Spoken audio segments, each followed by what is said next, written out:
turning off the mics, but we're about Okay, that's we're great. about 30 seconds. They're just getting this recording started. Here we go.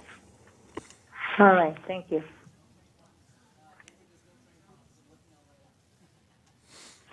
Well, we are missing some folks, but we should begin because we have a lot to talk about today. So, welcome to the November meeting of the Transit Riders Council. Can we have an approval of today's agenda? Great, thanks. The minutes, any corrections or additions? Hearing none.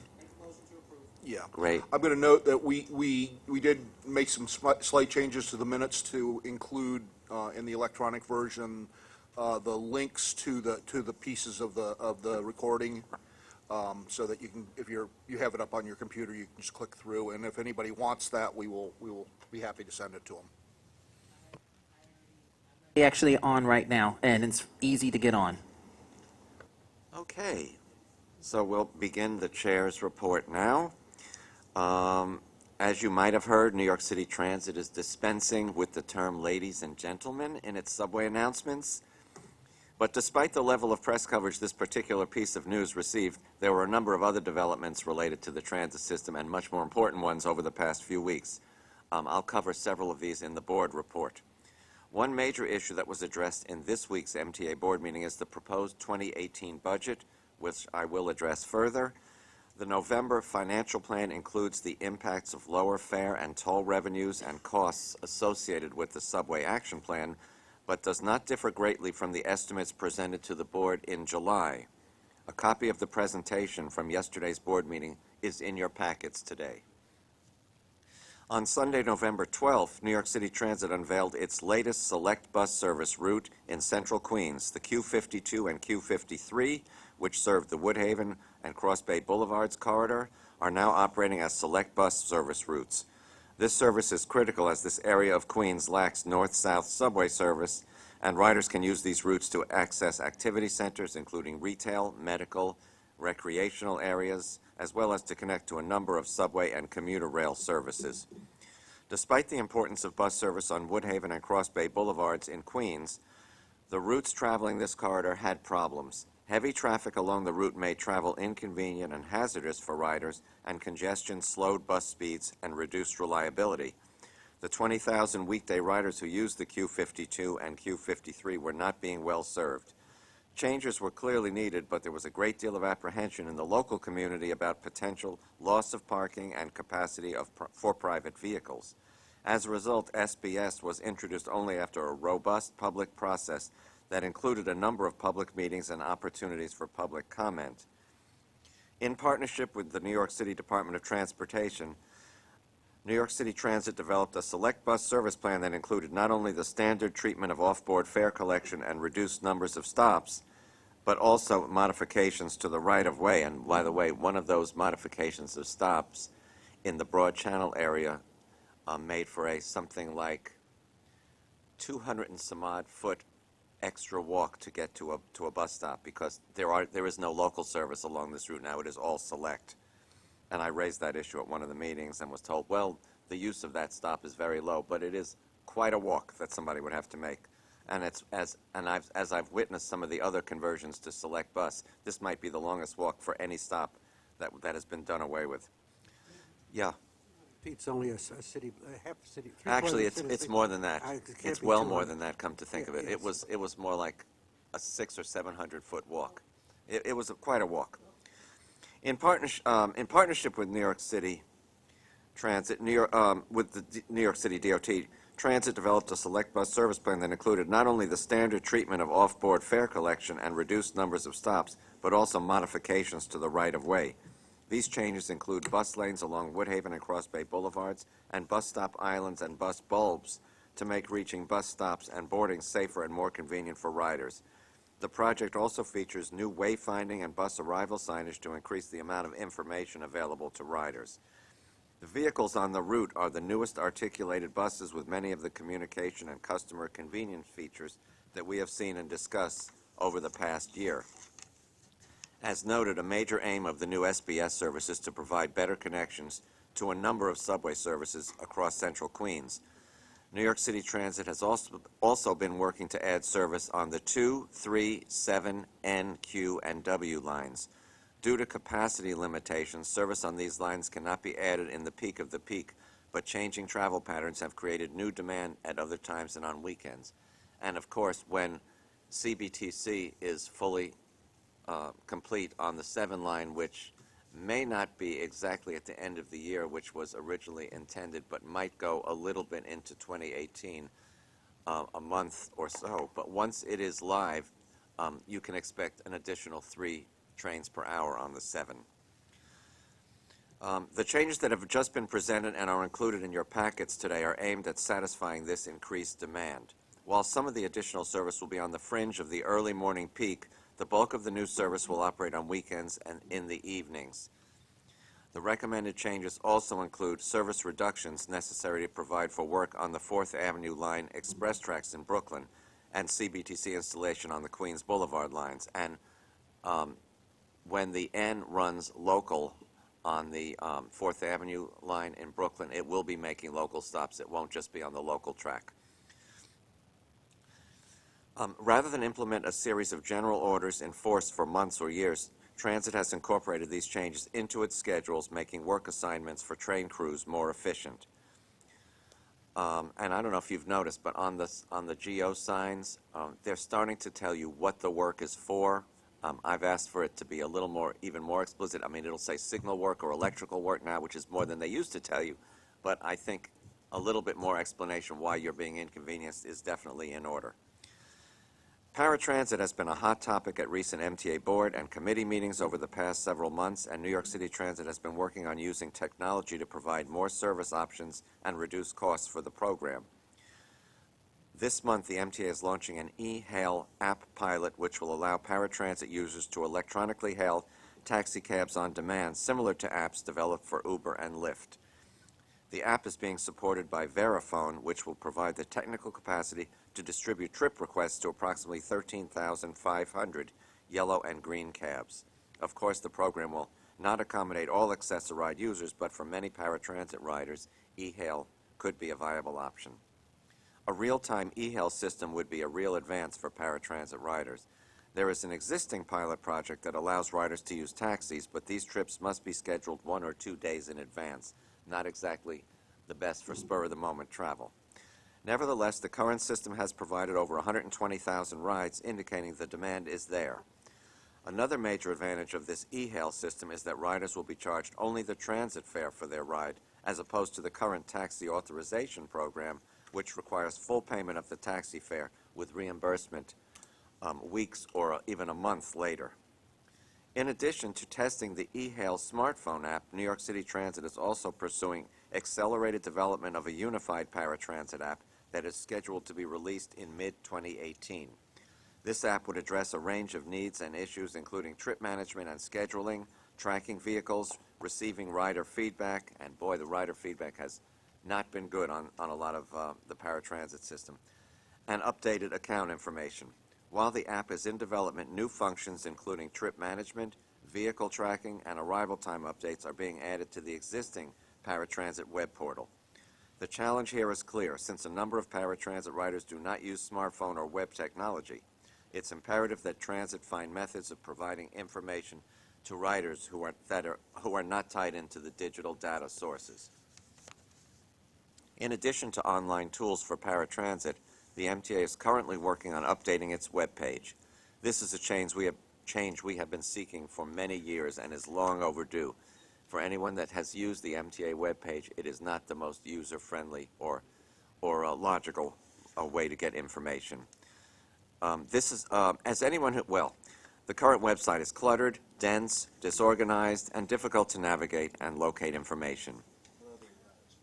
Other than that, it's great, yeah. While the MTA provides a host of information to the public and is in fact one of the more transparent transit agencies nationally, the website is a major contributor to the perception that the MTA hides information on its services and finances. We have had several meetings with those in charge of the update website project and are urging them to make the redesign clean, structured, and that efficiently moves users to an appropriate set of options based on their needs. We'll continue to meet with those managing the project and be involved as the design team creates prototypes, and we have been told, we can participate in some pilots. Finally, Finally, last night, Bill, Ellen, Carol, I, and hundreds of others attended an event commemorating the Strap Hangers campaign's 40 years of advocacy and honoring Gene Rushinoff for his contributions during almost all of that history. As you may know, Gene has some health problems lately and is not as active as he once was, but the event was a great tribute to Gene and featured a number of advocates and elected officials that he has worked with over the years, and the chairman and Ronnie were there. The Attorney General of New York State was there, several Assembly people, Councilman Brad Lander was there, what'd you say, Carol? City council members. It was a great tribute to Gene, and we wish him the best. His mind is fine. If you talk to him, you can see that in an instant, but his motor skills are not, so we wish him the best.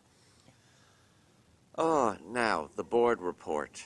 Andrew, a Yes. question on your earlier report. Sure. Is there any financial information available? A little closer to the mic, if you will. Is there any financial information available as to what the change in the paratransit system is going to cost by replacing the vans with The hope taxi? is that it's actually going to save a lot of money, because there are a fair amount of money, because cab fares are so much less than what they currently pay in payments to the paratransit contractors. I mean, they're paying over $50 a trip to the paratransit contractors, and if you can, you figure a cab fare might be 25, you can see that there's a real opportunity for savings there. Will this reduce the number of vans that they contract for? Well, potentially, the e-hail for taxis would reduce the number of vans, because you would be able to use a taxi and have it come without days of advance notice. But I think your question was more, what is the update to the paratransit program going to cost, right? Wasn't that your question, basically? I mean, it will save money in the long run, but there are costs associated with the change, and I don't actually have those figures yet. Yes. On your the subway information we got, the one thing I'm just want to make clear: when you say local, you mean the end is going to go straight local in Brooklyn, or it's going to go local from 36th Street? 36 to 59th Street. Okay, so it's just going to make an extension local up to 36 and then Yeah, try to my go understanding express. is it'll still be express, from what was Pacific to 36th Street. Right. But from there would be local. So it's, yeah. Because the work is in between 36th and 59th Street along 4th Avenue. Because the concern is at 36th Street is, and I hope they keep some like ambassadors during the rush hour time, because if the end comes in, like they see it coming from the express track further down the 4th Avenue, it switches onto the local, and some people, there are some people waiting for a long time, not just for the end, but sometimes the D train. There has been a lot of heavy ridership for transfer connections, and sometimes the end it has to wait till the R train goes ahead. Sometimes it's like train traffic; it really gets messed up. And the concern is if something happens after 59th But- Street. Interestingly, Chris. Yes. The D is going to continue to run on the express track in that very same stretch of track. So I guess they just didn't want two expresses there for the work they have to do. But one is going to continue to be express. And once they're done with that, do we know what they're going to do after? No. Because the because they concern, haven't- because if they're going to do anything after 36th Street going to Barclay, it is going to be a big train traffic, because that will really mess up the Brighton line, causing a lot of major heartburn, I'm going to say. Well, if it's between 36th Street and Barclays, why would that affect the Brighton line? Because if all that means every D and N will have to come onto the DeKalb Avenue on the local track. There is no switch right onto the bridge unless you're at 36th Well, Street. they can make the switch at what was Pacific Street, too. There's only a switch goes only into DeKalb. There's no switch going up. You're thinking the southbound. I am thinking southbound, yeah. I'm talking about Yeah. northbound. Oh, well. Yeah, I mean, specifically, I think that the problem is damage or deterioration in. Yeah. No, I understand. in the track bed Yeah. along, between 36th and 59th. So Yeah. I don't think that this necessarily means they're going to do anything further along the line. Were there any derailments in that area at all? No. So the support columns are fine then? I haven't remembered it. I don't have any memory of any incidents in The there. only incident, but- the only incident we had was Sheepshead Bay, but that was really a third rail Yeah. derailment, which That's the hardly- train, the That's not queue. the stretch we're talking about. so- But no, I'm just saying, in here in Brooklyn, the only one we had was the queue, but everything else was in Manhattan or the Bronx, or sometimes ones Yeah, Harlem, right. and Queens. Well, let me move on to the board report because I have so many items to talk about. The subway action plan is proceeding, and many of the night and weekend work notices are related to the subway action plan, and hopefully the wording of those will become much more clear to riders so that they will see why they're being inconvenienced. Many of these weeknight GOs are beginning at 10 p.m. They were not able to get the work when they began later into the work areas in a timely fashion, and they were only getting between an hour and a half and maybe 2 hours worth of work, and that was not worth all of the heartache. So they now schedule them from 10 p.m. to 5 a.m. I raised the issue of many people are still working late and getting out in the time of 10 p.m. Theaters let out and all of that, and they said they would monitor that. Then I, of course, asked, when you say 10 p.m. to 5 a.m., is that 10 p.m. at the terminus? Is that 10 p.m. at Midtown? Where is the 10 p.m.? And I was told it is at the work site, which then leads you to believe the GOs are actually going to start prior to 10 p.m. If the work site is in Midtown, for instance, that would have to be like a 9:30 somewhere else. And that's really early to start these nighttime things when you consider some people have to work late, the theaters letting out and everything, shows. So they said that they would carefully monitor that.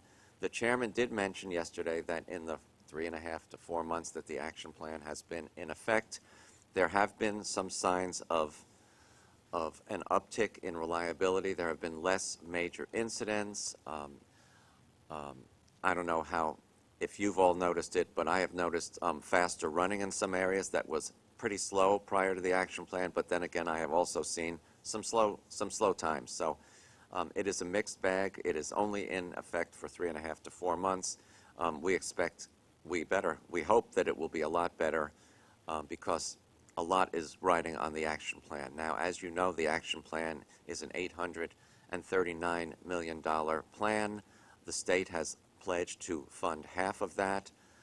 It is not clear if, when, or what the alternative is. If the city chooses not to, the city budget will be discussed in January, and in January, the MTA will have a good idea of what the city is planning to do in this regard. I asked at the meeting, if you don't get funding from the city, does this mean just all of the things you wanted to do will take longer, or that some will not get done? And it's pretty clear that it will take longer, and they would have to rethink the entire plan as to what they want to do. But they're obviously not going to let deterioration continue. That was made very, very clear. The preliminary budget, as you heard from the chair's report, shows a balanced budget through 2019, with slight profitability, with slight balances being carried over as they normally do to some of the out years. But when you get into 2020 and 2021, the deficits look really big again. That's the way it normally has been, but they're starting, many folks, and there was a pretty spirited discussion about how much more can the MTA bond, and how really important it is to get a sustainable, predictable, long-term additional method of financing for the MTA, so that the 4% every other year fare hikes are, maybe can be made smaller or eliminated sometimes. Many of the board members are talking about not having fare hikes some years, and particularly those who represent commuter rail territory, where you're talking about really, really big monthly and even one-way rates already. 4 and 8% hikes on those are going to make people much more likely to drive. So that is obviously not what we want to see. And so everybody is on board with another new method of financing the MTA, but it's just not clear if anyone's agreeing on that. Obviously, the governor is looking for congestion pricing. The mayor is looking for a millionaire's tax.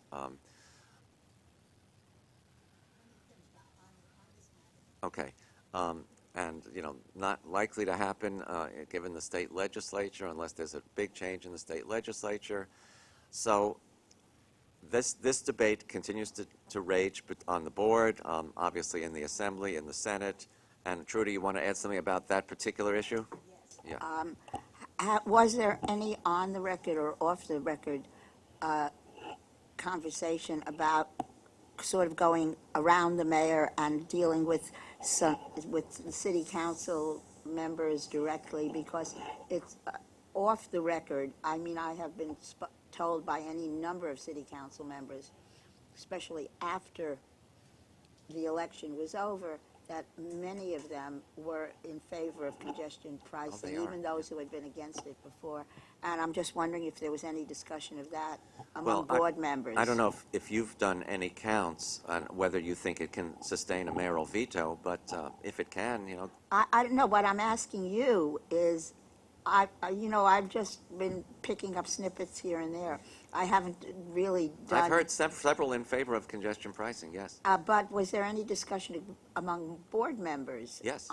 About talking and lobbying city council members directly? To use the chairman's language, the MTA is agnostic on what the new source of funding is, but we definitely must have one. But the board members on their own are probably going to talk to. That the chairman, in all of his public utterances and none, has made it quite clear that he doesn't think the millionaire's tax is worth Right. anything. So whether he says we're agnostic or not. And while we're talking about the chairman, do you have any idea what he was referring to with his open mic comment? Yes, I What do. was he referring to? He had gotten a text from one of his kids, and that's what he was referring to. Oh. But the juxtaposition of it made it look like it was what That it someone had had to do just said some- about, Yeah. which I'll get to shortly. Oh, okay. So the budget obviously gets voted on at the December full board meeting. There could be some possible changes between now and then, but I don't expect anything substantive. As you heard from the chair's report, accessibility and the lack of elevator access was a big topic in the public session at yesterday's board meeting, when all of the planned stations that are due to get elevators get them. With the current capital program, that will mean 117 of 472 will have elevator access. While that only sounds like approximately a quarter, the stations that are actually getting them will mean 44% of the MTA's riders will actually have access to an accessible station. So that's a little better. It's obviously still not good enough. Not every station can be made accessible due to topography, property access, such as along the stacked stations along Central Park West, which have express tracks on their other side and lead up to Central Park, and then are hard on co-ops and condos on the west side of the stations. But a lot more stations can and should, and I assume will, because that is a major focus now. The board is talking about it. The departments are talking about accessibility. In the wake of the Enhanced Station Initiative, many people are asking, why didn't we get more accessibility in the ESI as opposed to just new lighting and Wi-Fi? And, those are good questions. Yeah, Ellen? Has a list been put together that just takes out those stations where it's not feasible No. so that you No. can? No, and as the chairman mentioned, people were pushing for East 177th, I think it was Parkchester Station, along Westchester Avenue, to have elevator installed when they did a recent renovation, but the place where the elevator would have put people was smack in the middle of Westchester Avenue. And that just won't work. It could So- be helpful for the discussion so that it's focused on stations that are feasible. I think instead of Stations is going to start looking, since this is a really, saying these ongoing stations are topic. not on the table.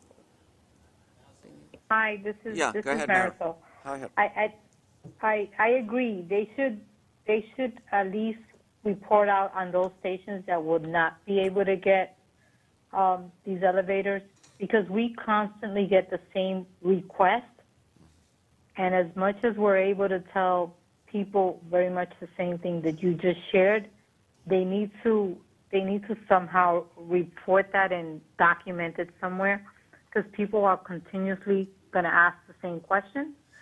Since there's always a turnover in different areas of the city, you people are using these stations, and they're going to come back and ask the same question. So I agree. They should, when they put out the listing of the stations, they should indicate those that have already been reviewed and why they may have been denied. I think that's a very valid point. I think they are in the process of looking at every station, but I will ask them to make that public once they do. And then there are, And then, yeah, go ahead. so at one point, there was a station in the Bronx on the 4 line, the Burnside Avenue one, where the reasons why they did not even study it is because they did not believe that they had the ridership at those stations. So is that one of the other reasons that they're not able to put these elevators in some of these stations, or is it just engineering and structural deficiencies? I have not heard that ridership was a criteria for them to say yay or nay to accessibility. There are some stations that have been made accessible, that don't have really tremendous ridership. But Bill, you wanted to say something? I was just going to mention that in the process of developing the key stations list, ridership and the connectivity to other services is a criteria. Yeah, in the first 100 key stations, but in the ensuing ones, I think it's just to make more stations accessible where the station layout allows for it, and where. So they no longer use that as a criteria. I haven't heard ridership. that used as of late, but I will certainly.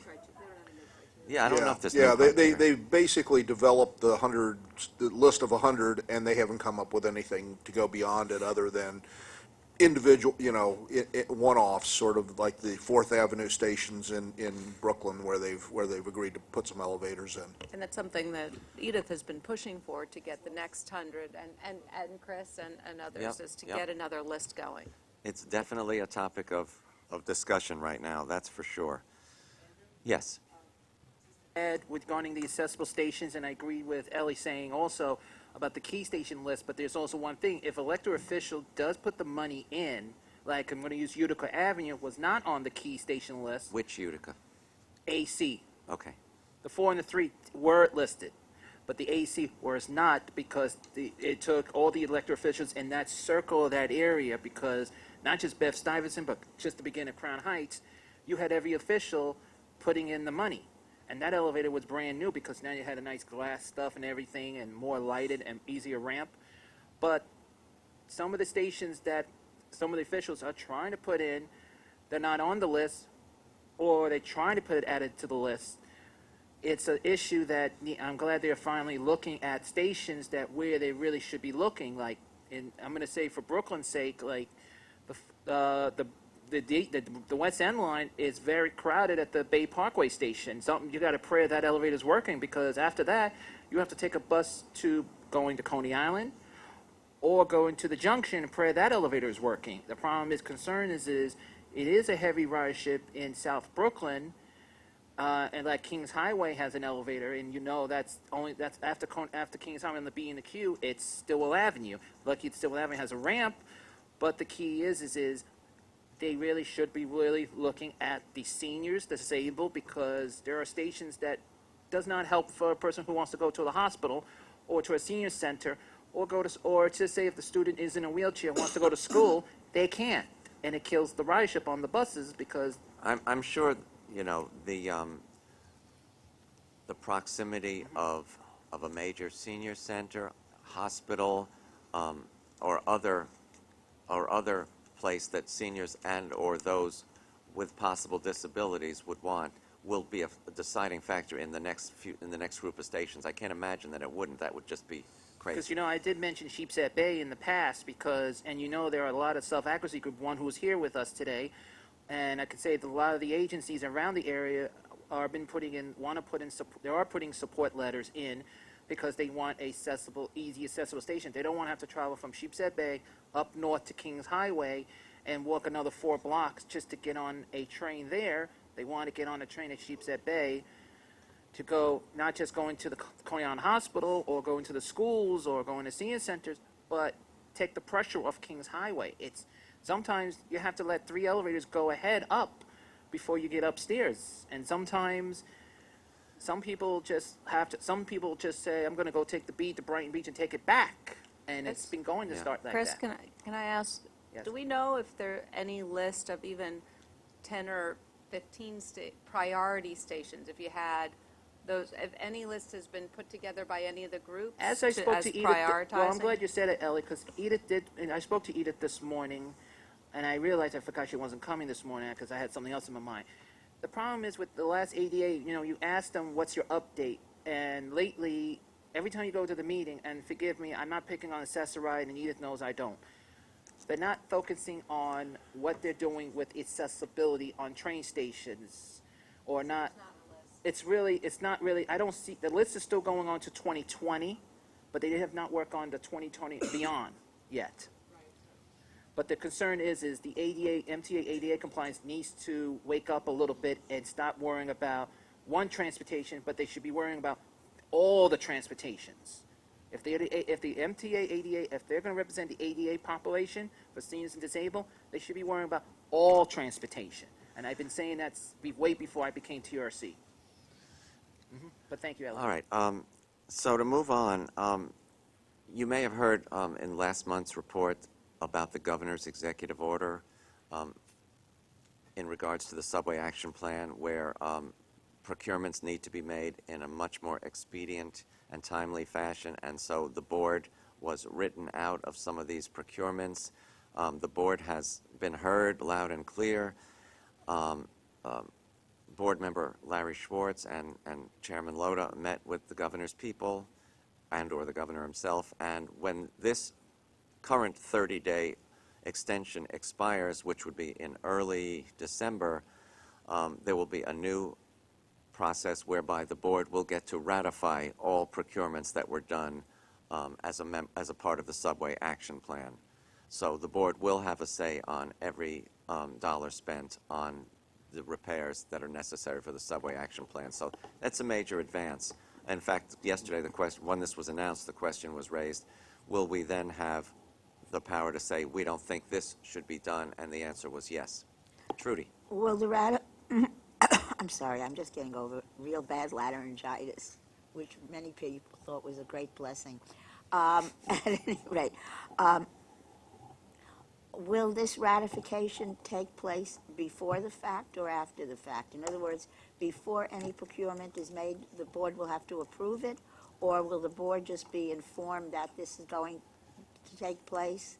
It depends on the immediacy of the need. Some the ratification would happen after the procurement was already undertaken. Yes, there's no doubt about that, because the time just doesn't allow for the ratification prior to the procurement being given out. But if the board had a real problem with one, they could revisit it, apparently. Oh, okay. So that's a major change for the better. Because of the issues that were raised at yesterday's board meeting, several members of the board, and in agreement with the chairman, several working groups are going to be established for issues between board meetings, and because some issues require much more in-depth knowledge and action, and some of these working groups would be around the issues of accessibility, the accessoride problem and all the issues that the public has brought to the board's attention. That's one of the issues the board will have a working group on. Procurements, many people are upset that it's always the same contractors. There aren't enough companies bidding. So the procurement process is one that, in particular, Board Member Schwartz has an issue with. There will be a working group to examine procurements and the ever-rising fares. Board Member Pally raised the issue, as I did, about every other year fare increases, and at some point we'll be at a $10 subway fare and $50 tolls, and that's just not sustainable in the long run. So the issue of fares and alternate means of financing is another working group that will be undertaken. So I don't know how often these groups are going to meet or if the same people will be at every one of them, but I think the establishment of working groups is probably a good idea. I'm Yes, sorry Trudy. again. Could you get us the list of who is on? As soon which as I get working group? such a thing. Thank you. Yeah. That has not been established yet. It's just in the earliest of talking stages, but they're talking. They always do. Yeah, they always do. Also, it has been months and months and months since we heard anything about the R211 procurement. I raised it at the board meeting yesterday because it's like in the netherworld, you don't hear a word about that, and apparently it will be coming in December. The R179, there are several test trains on the property now. I haven't actually seen one yet, but I'm told you've seen one. Yeah, that's where they're testing it, even though that's not where, but that's where they're testing it. You're right. The kids are happy, the community's not complaining, and let me be honest with you, a lot of them are taking pictures. It's on YouTube. Just type in R179 Yeah, I'll have to go out there and Brightline. see them because they can't be put into service fast enough. The R32s are really just the stuck doors, the jerky starts, it's just awful. So we hope to hear something about that in December. The last thing I want to say is I'm sure you've seen in the press that we are going to be getting ambassadors as opposed to the booth agents. We actually haven't gotten a briefing on the ambassadors except that they will have smartphones. They will have access to all the latest service information. It is not clear to me yet, and the union is fine with it because they'll be getting a raise from when they were in the booths. They will be supposedly strolling the stations. I have yet to find out how one could contact one. I hope there will be a call button somehow where somebody who needs transit information or help or access to the exit door or something can get in touch with one of these roving ambassadors because you really need to know where the person who's on your side of the station is. I will be asking that question at the next series of meetings. Yes, Trudy. How are these people going to be different from the purple people that we had, or remember the people in the jackets? I remember and- those. Didn't we call them the purple people? Or, Yeah, they had special purple outfits. Yeah. Burgundy. So, will these Burgundy. Burgundy Is what they were, yeah. Burgundy people, yeah. At any rate, are these going to be just Burgundy people revisited, or is this something It's the same different? concept, but I think they're going to have more things to do than the Burgundy people had. One of the problems when we were doing that, Oh. because we did a project on it, was. Talk that- more into it. Marisol can't hear. Can you hear me, Marisol? Was I that heard you. I just had a question when you're done. we had a really hard time getting job descriptions for those people, getting the training that they were getting. It was the time when they were doing all the cuts. So the vagueness of those positions remained for several years. I don't know where it is now, but it seemed like, well, and it was, so hopefully this will have a little more oomph to it than that last round. So, We this can is pass- Marisol. So, Oh, sorry. are they, I understand You hear that me? these individuals will be get. I was just asking whether. Hi, this is Marisol. Yeah, hi, this is Trudy. I just, as a follow-up to my question, I was asking Ellen if we do have a description of these new ambassadors, or can we get one? Because Ellen was saying that that was the problem. We haven't been briefed on it yet. Since it was all over the tube, I mean, they put out big announcements about it. They have. And it was in the papers, it was on the tubes. I would think you would have been briefed. We haven't been. They're supposed to do a test pilots. Nothing new there. I think asking the two things, which is what is the job description and what is the training that they're getting, would be helpful. Sorry, Marisol, I didn't mean to interrupt you. Hi. No, that's okay. So I just have a quick question, because when I saw that article, the first thing that came to mind was the closing of more Boots. booths. Right. So I was afraid that, okay, they're getting increases, but there hasn't been any talk of closing any more ticket booths, right? No. No. These Okay, would because that just, would be unfortunate. this would just take them out of the booths.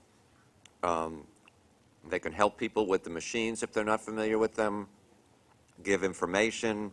Not that many people are buying fares at booths, so it's not a bad move as long as the public can find out where they are in a station and be able to alert that you might need them for something. Yeah, I think there's an Right. expectation. Well, that's the I'm big. sorry. I'm sorry, because that's the issue when they started taking some of the booths out. That there was also a safety component to their existence there, so that they're able to alert. People are able to go to them if they found that there was an issue, or just a perception of having someone being No, vigilant, absolutely. for the better lack of. We So agree. that's my only caution with that. Yeah. I think there's a perception that when they do the new fare payment system, there's going to be very few people buying fares at the booth, and Yeah, I don't, yeah. I'm just sure that's true, because they there's will a- have there'll bought be it a- they'll have somewhere a else. they'll have a number of ways to get in the system. Bill, they're announcing this as immediate, and the new fare system isn't going to take place for at least 2 more years. Right. So Well, they have I to don't- start, how do you you know, say this the stuff, two- it takes so long to start up. Things take a long time to start up, Trudy. I mean, Well, the way it's been presented to the public is that it's something that's almost immediate. I mean, that was in all of the press reports. On Right. television, Well, it was when Joe was interviewed on Inside City Hall. That's what he talked about, and making it sound like it was immediate. That's why I was questioning about I think what it's the immediate duties that are there'll and be what- some, but nothing Yeah, the fact is that they're in nothing the, is it's immediate. in the media now, I think. The whole- The conversion is starting. Yeah, I mean, it's But we starting, haven't but- been briefed on it yet. But, yeah, I mean, it's going to take a long time Yeah. to really phase it in all the way. I can't overemphasize how important it is. Somebody coming down the steps sees an empty booth.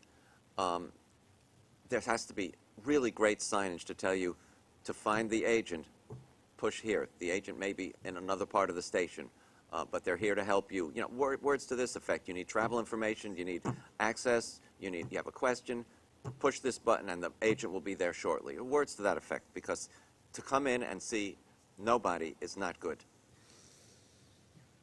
Yes, Bill? You have the quizzical look. In one of the media reports, they had the number of. Just pull it a little closer to your mouth. What? They had a number of people that were going to be hired to do this, and it didn't. And it also, there was also a statement that there would be one of these people in every station, and those two don't jibe. That is, there are a lot more stations than they were going to hire people. When and you that- say in every station, but not necessarily on both sides of a station, Right. which is the case now. On many outbound, from outbound sides of trains, there's no booth agent now at all. It's exact fare only. There is an intercom where you could talk to somebody at the other side, but Oh, okay, but I'm not talking about how many, about the number of sides. They were talking about the number, or that there would be one of these people in every station. And if you're talking about around the clock, that's That's so a lot of far people. short, that's, yeah. I have, as I said, I haven't been briefed on it yet, but I will Okay. ask those. That's a great question to ask, Yeah, thank you. because that has implications, obviously. It does indeed, because it wouldn't even come close to putting somebody in every station, even for one shift. Right. Much less three. Exactly. All right, so I'm done with the board report. It was another very active month. I'm sure December is going to be another one. Ellen has an issue she would like to raise. But you're going to do that under old business? Okay. We're doing old business, so go ahead. We're on old business.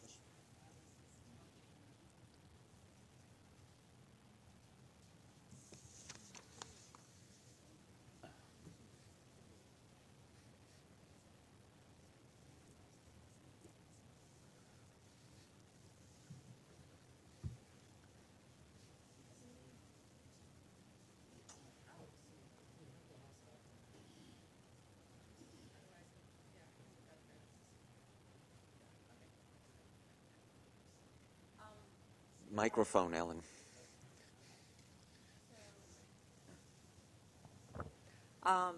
We've heard a lot about the Subway Action Plan. And one of the elements in the Subway Action Plan is about communication. And so this Subway dashboard was created, which we've talked about and which we worked for several years. So I wanted to talk to you today about one of the performance metrics that's on that dashboard, which is the major incidents. It's a new metric. We started asking for that metric in 2011 with our Minutes Matter report. And we thought because major incidents is one of the biggest inconveniences that people have on the subway. There's the day-to-day delays, but then there's things that make it so you're getting home an hour or more late. So this metric is when 50 or more trains are delayed because of a single incident. A single incident. And what they've done, Which means more than likely a rush hour incident. yeah, more than likely a rush hour. So this is a sample of the dashboard, and I don't know, can it see? No. Not a weekend, Chris. So up top, they're measuring major incidences, capacity provided, because we've been concerned about that. Are they running the number of trains that are actually scheduled? You can now see that.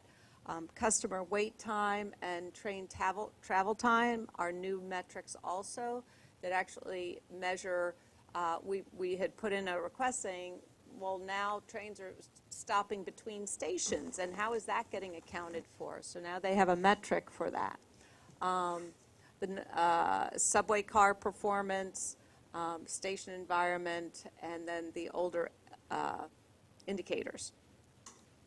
So what we did was we wanted to look at, which is sort of a mantra we've been saying, what are the worst performing areas, and let's focus on those, particularly if they're carrying a tremendous amount of riders, because if you improve those lines, you get a lot of bang for your buck. And what we found was, for major incidences, the 4, 5, 6, and F lines are the worst performing lines and have the most major incidences happening. So on the dashboard, what's really nice is you can now isolate, oh no, twice in one day.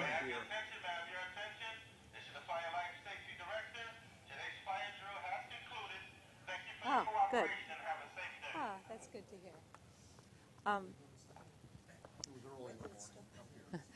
But we've long been advocating that the measurement of the whole system is useful, but it becomes much more, you can understand it when you're able to look at your own line and learn from that experience that, oh, is what you're feeling bear out in the numbers. So in the dashboard now, they have it so you can break out by line how you are performing. This is an overall chart, so you can see that there are as many as 81 major incidents in a single month on this, I think is the highest. You have a Jay-Z, you should have a Beyonce up there, too. So here up top, I've highlighted the number 4 train to see how that's doing on major incidences. And it has as many as 8 in a month on the 4 train, and that's a lot. It has 9 in in July. So 8 and 9 is a pretty high number for number of major incidences. But look how significant a portion of the delay is due to signals. It's Right. really, really bad. So on the first page here, you can see the color code that green was determines signals. tracks, signals, people-related incidences, which includes police activity and people on tracks, a sick passenger, subway cars, or a station incident. So on the 4, you've got numbers like 7 and 8 in a month. On the 5, you have, in September, there were 10 major incidences. So you can start to feel people's pain here of what that must be like riding. Right. On the 6, again, there's 9 and months with 9 and 10 major incidences. And then on the F, there were 12 in June, major incidences.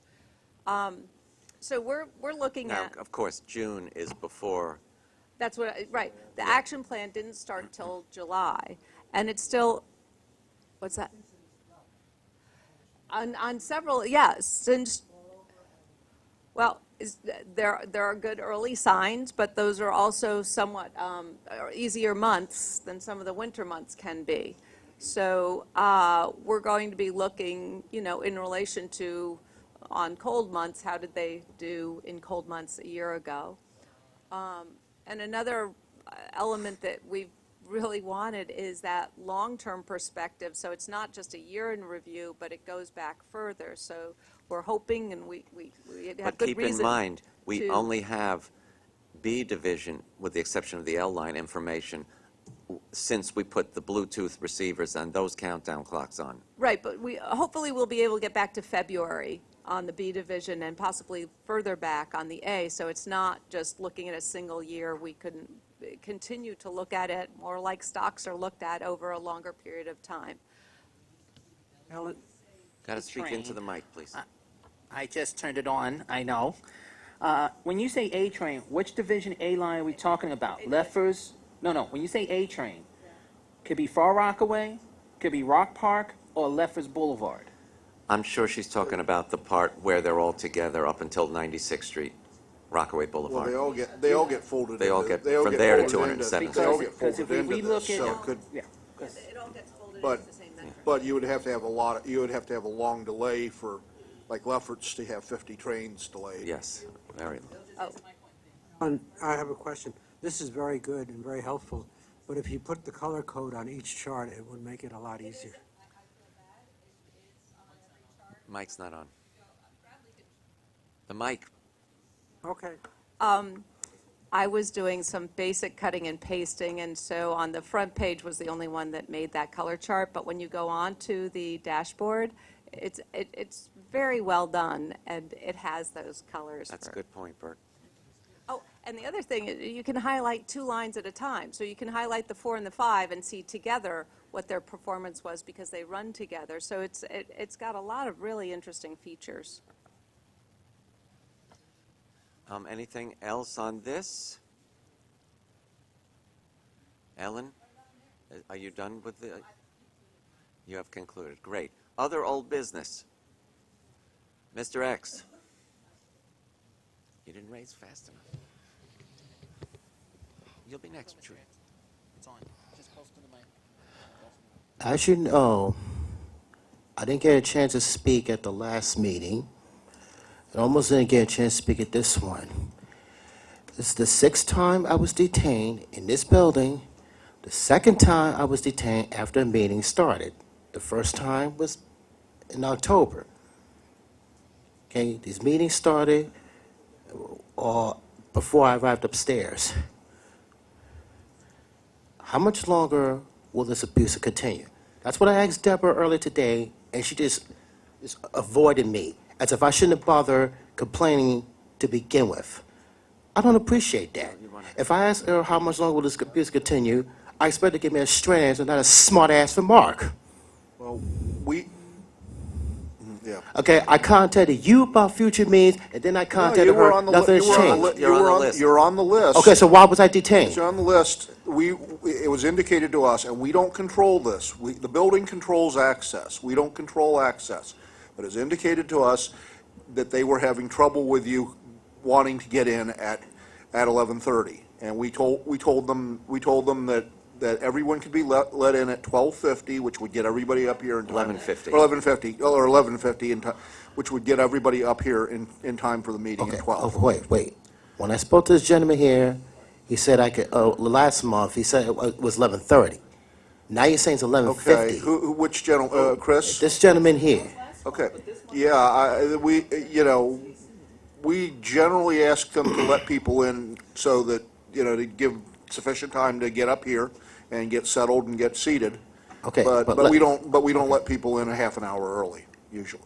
Okay, that's, you should let him, let's go, send him, I said 11:30, not 11:50, Yeah, let's I'm start sorry, at 12. I'm sorry, that was a misunderstanding, but we usually either 10 or 15 minutes before, enough time to get some people in the, yeah, We don't control this place. We don't control this where it's based on whether there's another meeting in here or what the access is totally controlled by the building, Okay, not by us. but also, when I decided to arrive earlier this time, and I spoke to the mail guard and I asked him to give me the pass now, rather than wait.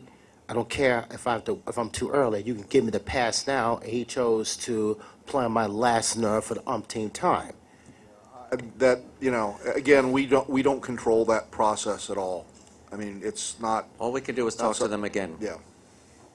So what you're telling me is, But if you get here like 10 minutes before the meeting, I don't think there's a problem. Or if you want to, I arrived here almost 2 hours early, I didn't see you, I saw him, and meanwhile, I'm just sitting downstairs like I'm in a damn delivery room. I don't play that. As you know, I'm a male, I can't get pregnant. right, the meeting starts at noon.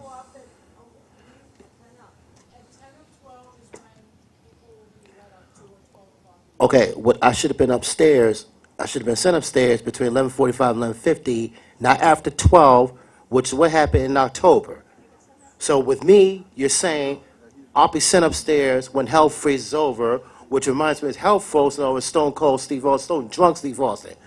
I don't find that amusing, and I still didn't appreciate Deborah giving that smart-ass remark. When I have to ask her how much longer will this abuse continue. Can we move on? We have to Yeah, move a on little because civility would go a long way. That's on everybody's. Okay, Yes. well, it's like, I'm not getting through to anyone here. It's like, am I talking to the PCAC or am I talking to the MTA? Mr. Because X, of money they thrown have away? told you that The next PCAC month that everything will be resolved.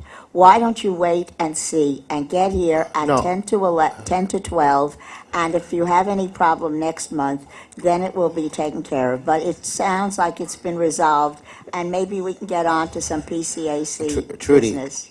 you didn't have to Please. interrupt when I was speaking. And as far as I'm concerned, this matter was unresolved. It should have been resolved months ago. But it And has, but it will it be hasn't been now. resolved, Trudy. we'll speak to the people It downstairs. hasn't been resolved. It 6 will. times in a row, you telling me it's been resolved. You tell me how it was resolved. That next month you will be allowed up at 10 to 12. Well, Okay? if I'm not, I'll bring it to your attention. Bring it to my personal attention, okay? I'll Trudy, bring it to your attention. Thank ahead, Since you Trudy. think you know more than me. Go ahead, Trudy. Okay, now can I bring, no, this is old business. Yes. At last month's meeting, and it's in the action items in the report, that we were going to take up the bus resolution at this meeting. I mean, I have a sample resolution. The problem is Edith, whose issue this was. No, is- it was my issue, even as much as Well, it is. I mean, the And I was the one that Shoot. asked that it be What- taken up this month. We can't just keep on futzing around with this.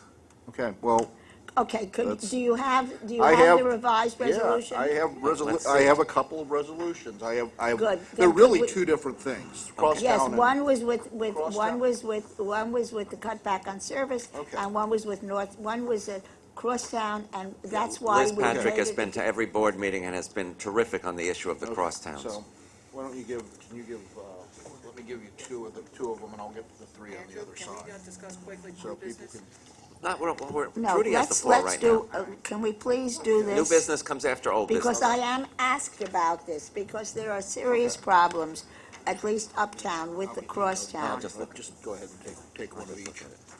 Okay.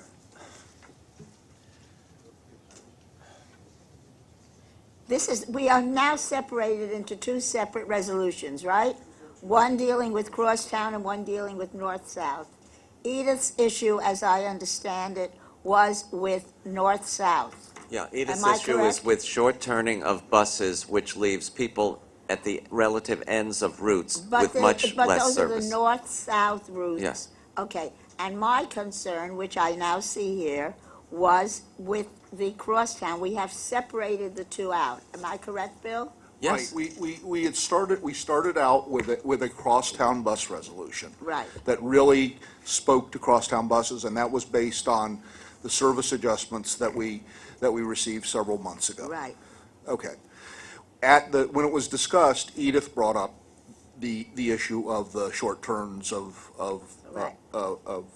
Manhattan buses, which really is a different class of issue, I guess I'd say. That's right. And that's why I did a different resolution. It's not meant to impose anything on the council. It's just it was meant to be a starting point for discussion. And if you recall, we agreed that we would separate the two out and that we would take it up at this meeting. With Edith not being here, I agree that we shouldn't talk about the north-south resolution, but I would ask that we consider right now the the crosstown. crosstown bus resolution. Let's do it. Which looks fine to me.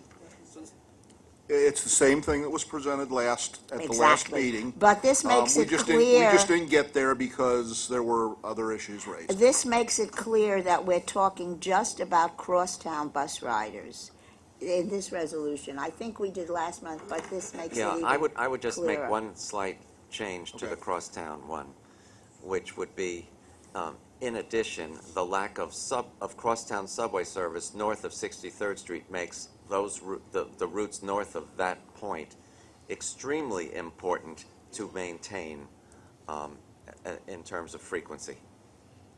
Agreed, Definitely agree on that. absolutely agreed. That's the only So we change can I just would add make. one sentence that says that. Actually, you say Yeah. that sentence, you can even say north and south as well, but that doesn't matter. No, but Edith wanted No, north I and want Edith south to be here for that. separated out. Let's respect Edith's wishes and just deal with crosstown. So we will add a sentence that's saying this is particularly important. North of 63rd Street, where there is no crosstown because subway there service. is no service north of 63rd Street. Okay, Call for the vote? so I will insert that sentence Right. in there. In the first paragraph. Okay. Where's it going to go? I will, It will go to the bus division. yeah, we'll send it to, well, we won't send it to Daryl anyway. Let's send it We'll to probably send everybody. Bill. It's opposing I think- the I mean, recent we could send it reductions to in Daryl, I crosstown guess, bus as buses. service. I understand that, No, I was I asking would- where it goes in the resolution. Excuse me, it was my understanding this was going to everybody. It might be addressed to the It can be- bus division, but that everybody was going to be CC'd from Joe Loda on down. Yeah, the reason I would send it to the president or acting president is that operations planning it falls under NYC Transit generally rather than falling under Department of Buses. And that's why I would address it to Phil. Right, and let's just but that's CC just a- everybody who could possibly This be concerned about crosstown this. bus resolution doesn't read right. You sort of incorporated things from the north-south resolution, such as terminating trips shy of their destination. That's not frequently on the crosstown ones. It Okay. does happen. But it's not the issue that it is on the north-south ones at all. You might as Okay. well leave it in there. Okay, hold on, let's see what, That's a good, When Okay. did it get terminated early? I'm trying to remember a crosstown, but, I mean, there are some that say, I suppose, to I've Grand never- I've never like seen the M42 might say to Grand Central instead of United. No, the 79, when it heads west occasionally, does not go I all the think way there around was the a- park and all the way Yeah, back I was just again, gonna say that. the way it's supposed to. I thought that was Where raised. are they terminating? But we can take They that will out. just That's stop a- at Broadway and Yeah. not go around like they're supposed to. And sometimes they will even stop at, what's the street before Amsterdam? And then just make the turn there. It's happened to me once or twice. If you want to add the word trips that are occasionally, you can say Yeah, at the occasionally end of- terminated if you want to be. You'd say, okay. Whereas, I think, Gert, your answer is after the word transportation, Okay. where the additional sentence, and then it would be, and whereas there is no crosstown subway service, above. I think that's where it would go. Right after alternate affordable means of transportation, including the lack of affordable means and no crosstown, that should be all part of that affordable means of transportation. In the first paragraph. Okay. Yeah, it's definitely in the first paragraph. Okay, we'll figure that out and put that after Okay. affordable means of transportation. Okay, then, Any more discussion on this resolution? no, Make a can motion we, to approve? can we have a motion to approve? There's a second. Second. All those in favor? Aye. Okay. Any opposed? Any extension? Why, Bert? This directly affects you. All right, reflect all in favor, one abstention. I move to abstention. What was that, Marisol? I said, I don't believe I ever got a copy of these resolutions, so I'm going to have to abstain. Okay, well, we sort of read you the resolution just now, but if you want to abstain, that's fine. Okay. Yeah, brief, yes. Yes. Go ahead, Chris. Okay. so Quick, that's quick, approved. please. Copy of the actual letter Of course. that's sent to, Yeah. please, Um, all of us? Of course. All of us? Andrew, as you know, I don't know if they sent out the invites, I don't know, and I'm just gonna put that for the record. But just to let you know, the new information center is open at 125th Street.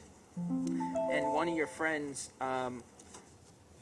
Hector sent, You're referring to the Second Avenue Subway Info- the Phase new- 2 the new information center. Yes. yes, the second one, which is much bigger, it's accessible, and I'll be honest with you, it's very nice. And the only thing they also did with the train thing, dissemination, they extended it now to Lexington 63rd, and I said, how about standing up to 125th? Let's give it a longer challenge. But Mr. Hector wanted me to give you this business card, and he said, please tell Andrew I said hello, and Trudy, they did say hello to you too, which I don't know. Well, I want to, can you please this is what I've been involved in more than anybody else, and I did not get, were these sent by email or by, I got it by email. yeah, and I don't know why. Can you make sure that whoever sent these things out, because a couple of people have asked me, besides Chris asking me right now why I wasn't there, and frankly, I found out about it after the fact, so can somebody please check why I did not get the invitation to this? Did you not send out to everybody? This, or- this didn't. Bill, did you they send didn't it out? They didn't send us this. I think No, it's- it was I sent think they're from, I it think was they- sent from, I'm assuming from New York City Transit or Capital I've known My Hector Construction. sense that for a lot of that it years. was going to people in the community there. But hey, that I was- am that was community, my sense I that- am they that know, they particular all know meeting- me. Make sure that all members are on that list. No, but what I'm saying is especially because this has been my issue and I am Well, this is, a member of the community and yeah, this everything isn't else. I mean, we did report on, Right. yeah, we did, I'm on that list, so we can just. But Yeah. periodically, I think, we just have to. Well, will you please make they sure that I they am had a on that particular list? event, the day before, I think it was the Thursday before, Bill, whatever it is. this is not, this is. We'll do it, Trudy. We'll do it. We I don't was have to prolong it. notified That's the that's just a day general. after, not the day before, okay? So Yeah. I would appreciate making sure that whatever is doing with the Second Avenue subway that I am on that list or those lists? Yes, Thank we you. will do that. Okay, well, Any other business before we introduce our guests? It's a very interesting topic we have today. Needless to say, new fare payment is coming. The MetroCard is really old. It's showing its age. We're paying people to clean turnstiles. The stripes are wearing out. There's no interchangeability, basically, between all aspects of the MTA. You are limited in your ability to where you can purchase the card, how you can add fare. The new fare payment system will put an end to all of that. It's a pleasure to introduce Al, is it pronounced Putri? Petray and Wayne Leiden, who will take us through the next steps, the timeline, and it's a very exciting project, and it's going to mean great things. Gentlemen, thank you for coming.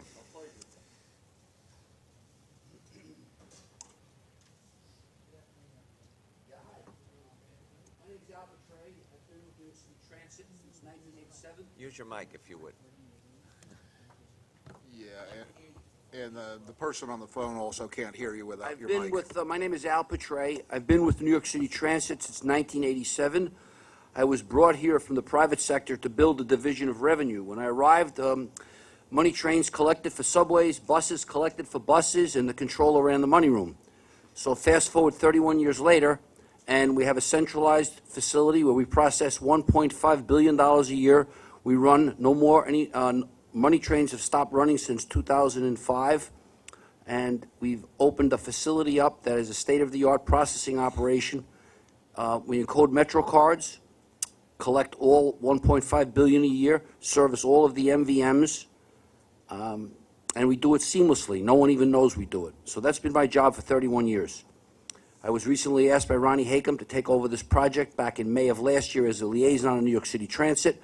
Subsequent to that, in June, I was promoted to the position of New Fare Payment Program Executive. In this role, I'm responsible for the rollout, implementation, and phase-out of MetroCard and introduction of new fare payment systems. So what I'm going to do today is we're going to go over this slide, and it depicts this project in 5 phases, and it's a little detailed, but from that slide I'll be able to explain to you how this project is designed and what our expectations are.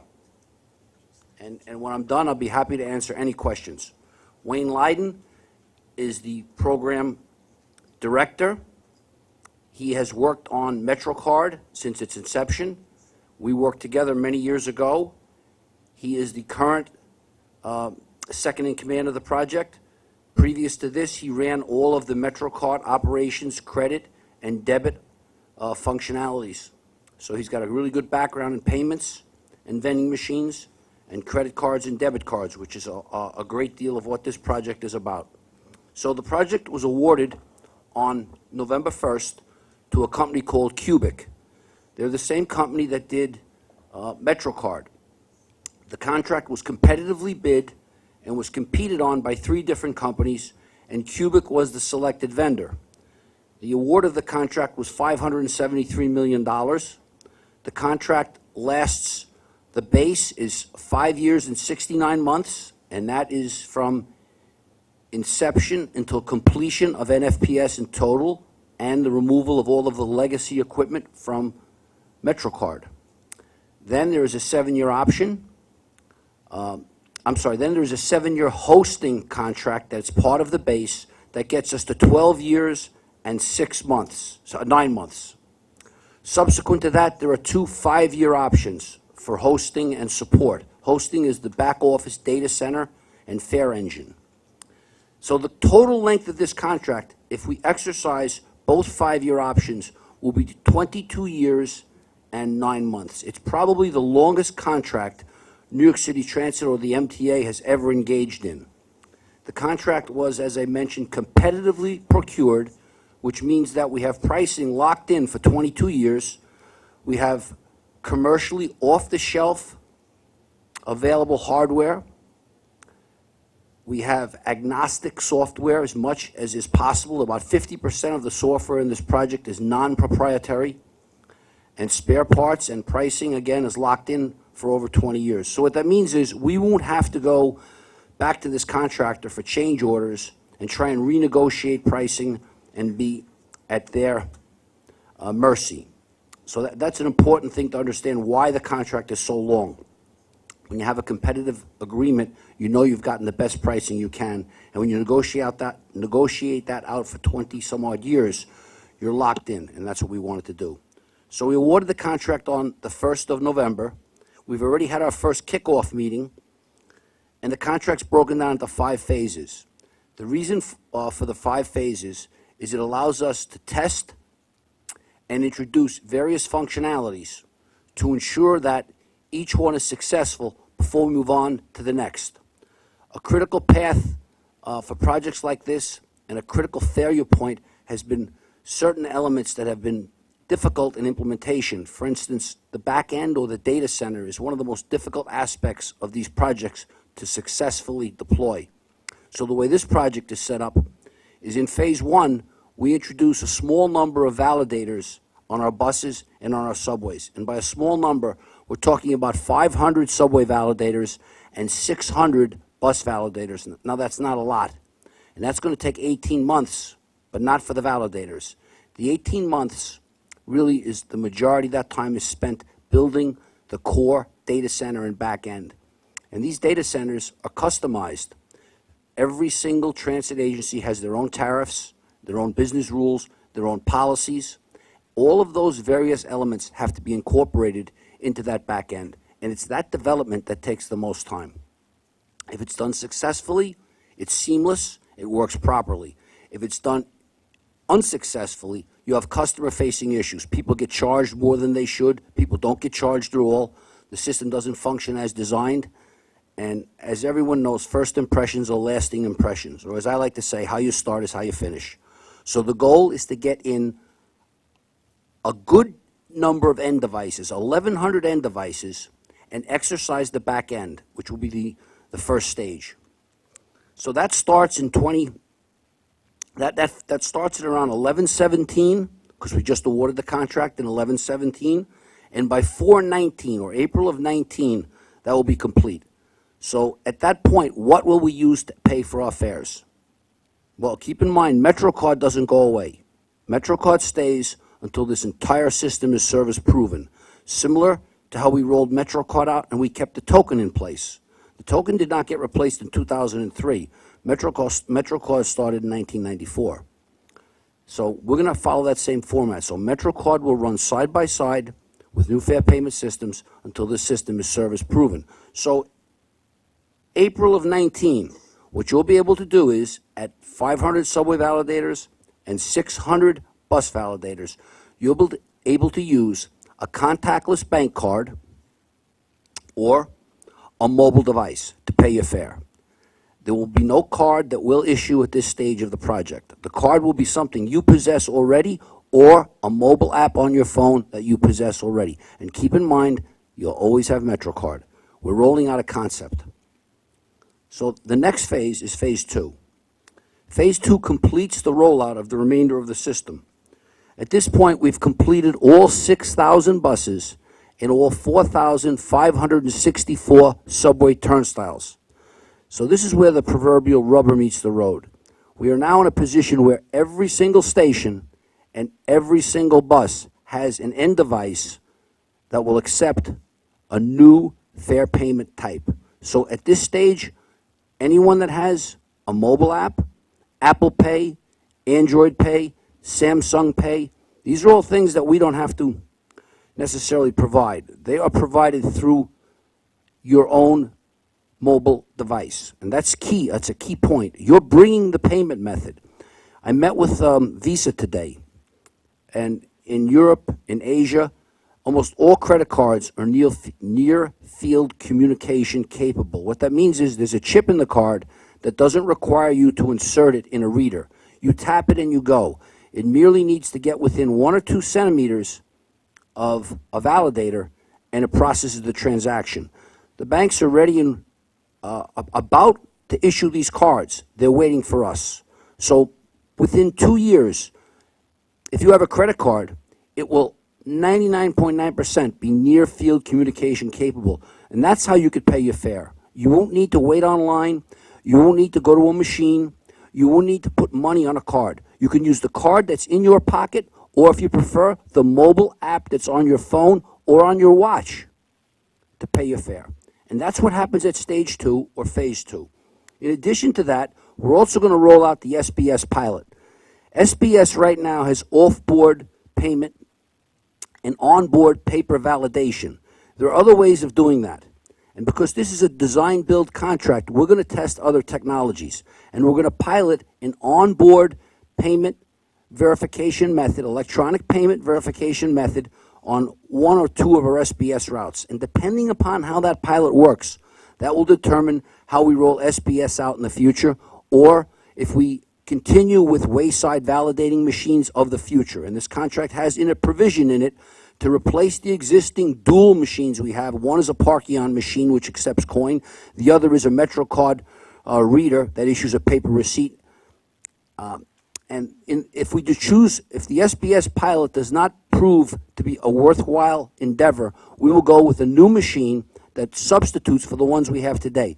Since this is a design-build contract, those decisions have yet to be made, and that's a decision that will be made sometime in the middle of 19 or the beginning of 19, and will be in place by the middle of 20, and that's when the SBS pilot will be fully running.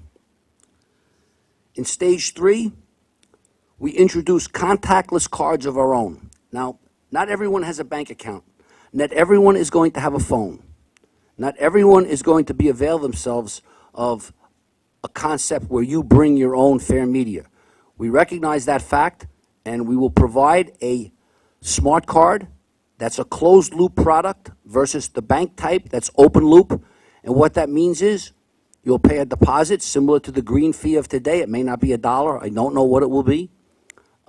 I know what it is in other countries. It's more than that. Likely it'll be somewhere around $2 or $3 here. It could be less. It'll be refundable, and the card will last up to 5 years. And you'll be able to load value on that card. You'll be able to attach that card, if you prefer, to an account, and that will replenish it automatically. Or, as I said, you can use cash to load value on it. But you're not going to get that card from me. I'm not going to sell you that card. We have a retail network today that sells Metro cards. There's around 3,000 vendors. Well, we're going to get that up to over 5,000, and those are the places you're going to get that card. I'm not going to sell it to you initially. Why? Once again, we're transitioning the method of fare payment. The station agent at some point is going to become a customer service representative. They're going to leave the booth. They're actually going to be able to interface with our passengers, help them with directions, help them in an emergency situation, provide security, as well as help them with machines to purchase cards, which don't exist yet. We're not up to that yet, but I just want to give you the overview. The concept is move the purchase out of the system.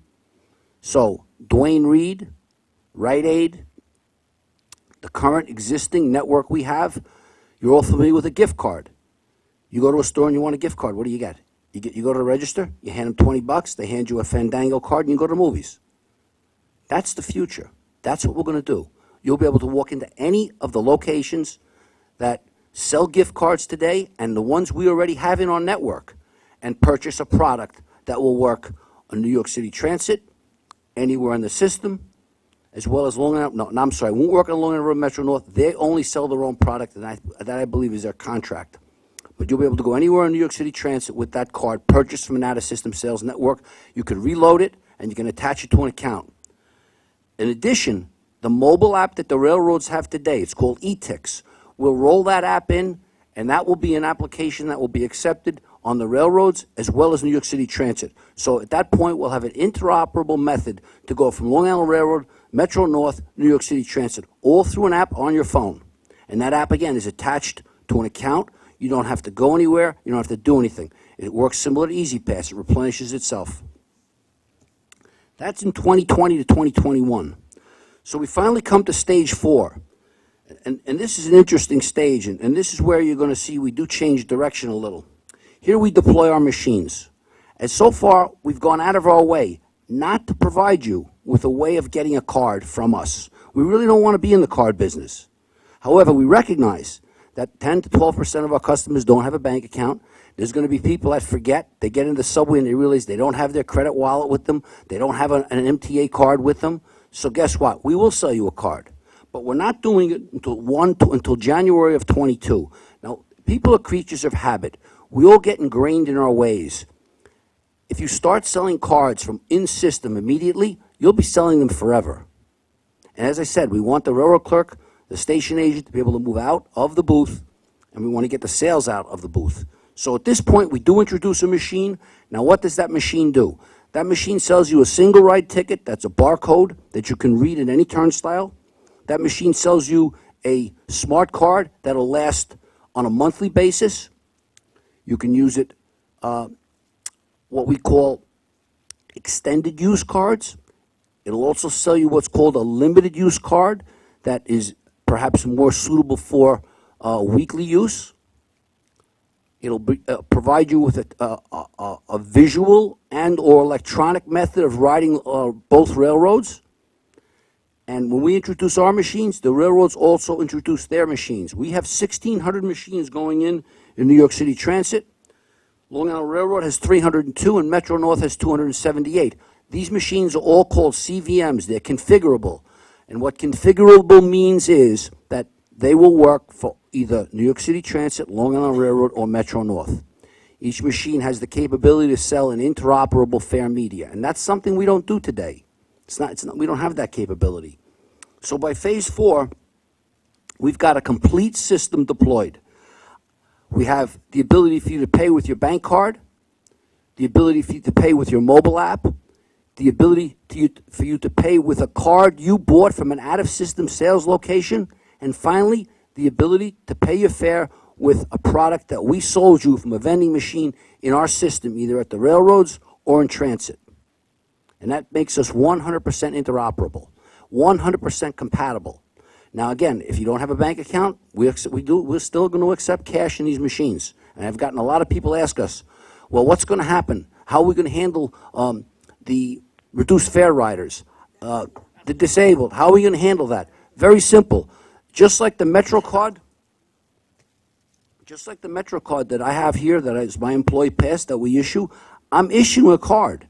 We have a closed-loop product that we're selling.